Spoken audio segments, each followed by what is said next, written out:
A igreja do Santuário de Nossa Senhora da Luz localiza-se na freguesia de Carnide, em Lisboa. Neste local existia, pelo menos desde o século XIII, a Fonte da Machada, à qual se atribuíam propriedades medicinais.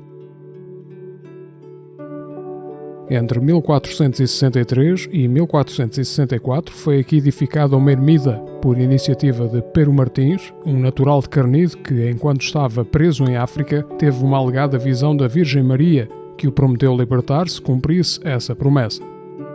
Da primitiva ermida já nada resta, contudo, no corpo sul da igreja ainda se podem ver elementos que resultaram de algumas remodelações desse templo original. Preservou-se, numa cota inferior à do terreno atual, um arco manuelino que emoldura a fonte de mergulho e na escadaria de acesso existem ainda alguns azulejos hispano-árabes. Na fachada sul da igreja podem-se ler, em duas lápides, as seguintes inscrições.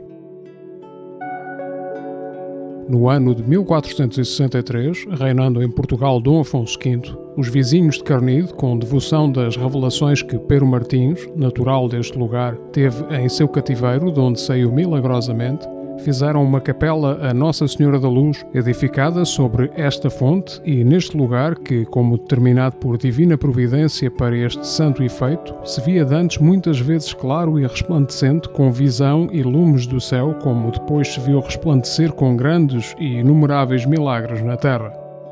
E seguindo em tudo a ordem e a revelação que a Virgem Puríssima inspirou a Pero Martins, lhe puseram o nome que tem da Luz, em cuja memória e louvor a infanta Dona Maria, filha del rei Dom Manuel, o primeiro deste nome rei de Portugal, e da cristianíssima rainha Dona Leonor, infanta de Castela, mandou reedificar e levantar o templo de novo nesta ordenança e grandeza no ano de 1575.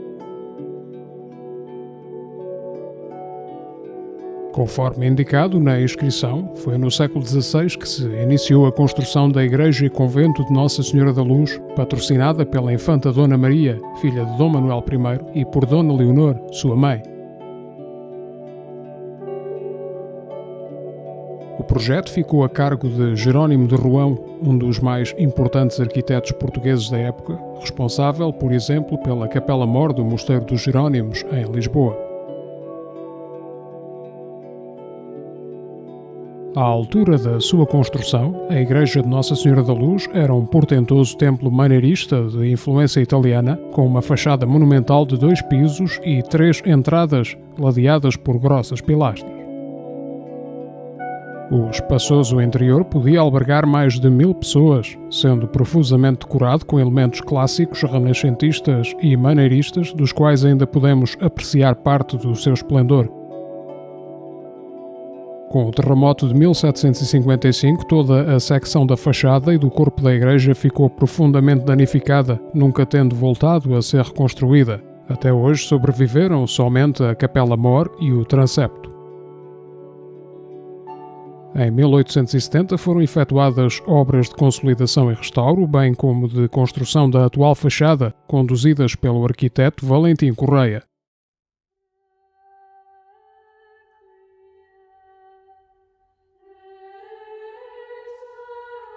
Apesar da extensa destruição, a Igreja de Nossa Senhora da Luz constitui um dos mais notáveis exemplares da arquitetura maneirista em Portugal, preservando excepcionais elementos artísticos.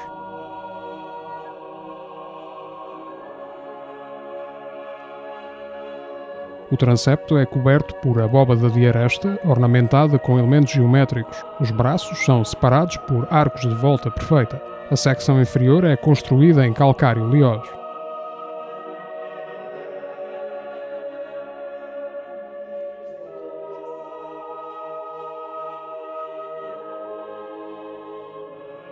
No braço sul do transepto encontra-se uma lápide alusiva ao sepultamento da infanta Dona Maria no pavimento da igreja e uma capela dedicada a São Bento, dando a regra aos frades de Cristo e às freiras da Encarnação.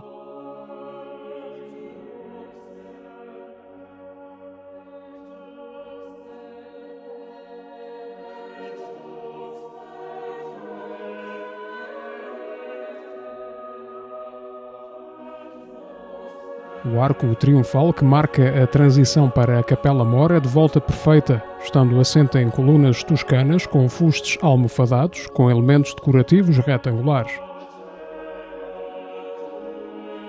No seu interior possui em cada um dos lados 3 nichos sobrepostos com imagens de apóstolos intercalados por elementos circulares de calcário vermelho. A Capela-Mor apresenta paredes de cantaria de calcário liós branco, proveniente da região de Pero Pinheiro, em Sintra, e vermelho, dividida em 3 tramos e 2 registros ou andares.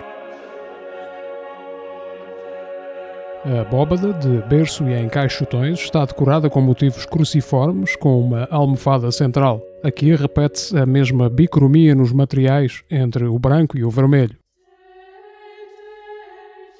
O retábulo-mor da igreja em talha dourada com planta reta ao gosto maneirista, sendo decorado com pinturas de Francisco Venegas e Diogo Teixeira.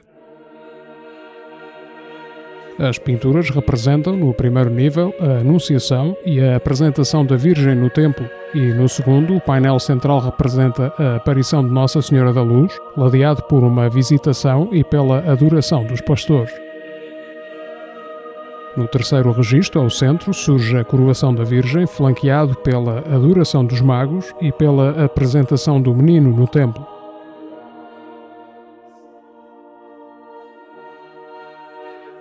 No lado esquerdo da Capela-Mor existe um altar com uma pintura do século XVI, atribuída a Fernão Gomes, representando a circuncisão do menino. As 5 janelas, aqui existentes, permitem a iluminação do interior da igreja. No lado direito da Capela-Mor situa-se um altar com uma pintura do século XVI, representando a fuga para o Egito, atribuída a Diogo Teixeira. O restante espaço é preenchido com 5 nichos com imagens de apóstolos.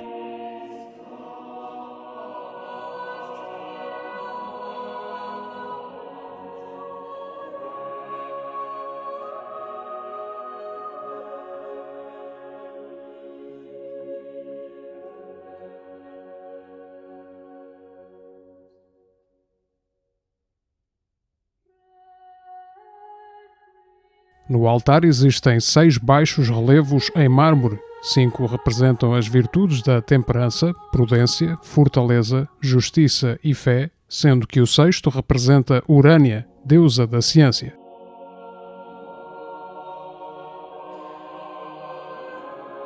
A Capela-Mor possui várias estátuas em mármore de Estremoz. No arco triunfal temos representações de São Bartolomeu, São Tiago, São Judas Tadeu, São Barnabé, São Simão e São Mateus.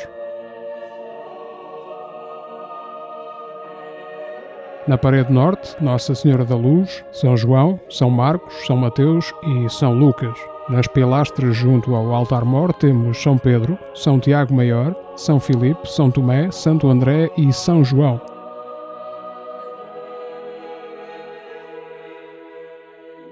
Atrás do altar-mor situava-se o retrocoro, transformado em sacristia a partir do século XIX. A estrutura do altar permitia a passagem do som do retrocoro para a igreja. No chão da Capela-Mor encontra-se uma lápide simples com a seguinte inscrição: Aqui jaz a infanta Dona Maria, filha del rei Dom Manuel e da rainha Dona Leonor, faleceu em 1577.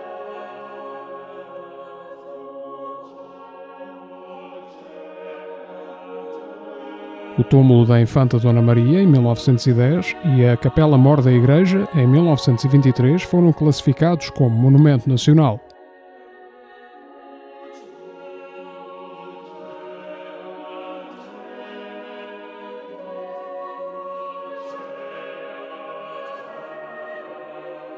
Muito obrigado por ter vindo conosco à descoberta de Portugal. Se gostou do vídeo, por favor clique em gosto e subscreva o canal para acompanhar as nossas novidades.